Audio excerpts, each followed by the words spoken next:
বলো আসসালামু আলাইকুম খালামণিরা। আমরা এখন নানার বাড়ি আছি, ছাদে চলে আসছি। তোমরা কেমন আছো?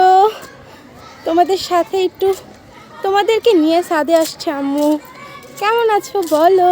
আম্মু আম্মু বলো, ছাদে আজকে অনেক রোদ। আমরা ঘুম থেকে উঠেছি প্রায় 12:30টার দিকে। বলো, এখন হচ্ছে সকালের খাবার খেয়ে ছাদে আসলাম। তোমাদের কি অবস্থা, কেমন আছো? চারপাশে অনেক হইচই, কারণ আমাদের এখানে হচ্ছে বাচ্চাদের খেলার মাঠ আছে। দাঁড়াও তোমাদের দেখাচ্ছি।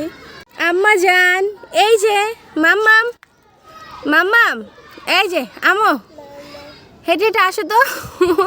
আমি মাম্মাম বলতেছি, সেজন্য ও মাম্মাম বলতেছে। কি আম্মু? ফুল দেখো, ফুল অনেকগুলো ফুটেছে, তোমাদের দেখাচ্ছি। আম্মু চলো ফুল দেখাই। এই দেখো মাশাআল্লাহ, অনেকগুলো ফুল ফুটেছে, অনেকগুলো। এটা হচ্ছে গাঁদা ফুল গাছ, অনেকগুলো ফুল ফুটেছে। আমি যাওয়ার সময় কয়েকটা নিয়ে যাব।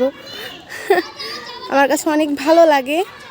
ওই যে ওখানে হচ্ছে ইচ্ছি পিচ্ছি বাচ্চারা হচ্ছে দাড়িচা খেলতেছে, যেই খেলাগুলা আমি খেলতাম ছোটোবেলায়, এখন হচ্ছে ওরা খেলতেছে। ওদের খেলাগুলি আমি ছাদ থেকে দেখতেছি আর হচ্ছে উপভোগ করতেছি, ভালো লাগতেছে। তোমরা কে কে দাড়িচা খেলতে অবশ্যই কমেন্ট বক্সে জানাবা। আসো আসো আসো আসো। মা মা মা আব্বা আব্বা আব্বা খালি আব্বা আব্বা করতে থাকে। আইসো না, আর আইসো না মা, পড়ে যাবা। আর আইসো না, এখানে কি আছে, উঁচু আছে, আইসো না, আর ওখানেই দাঁড়াও, পড়ে যাবা মা, আইসো না। এই যে আরশি বুড়ি হচ্ছে এই কাটা ড্রামটা ধরে হাঁটাহাঁটি করতেছে। এটা হচ্ছে মা মূলত ছাদে রাখছে গাছে পানি দেওয়ার জন্য। এটা ধরে হাঁটতেছে, খেলতেছে। আম্মু এই যে মাম্মাম পাখি, আরশি পড়ে যাবা মা।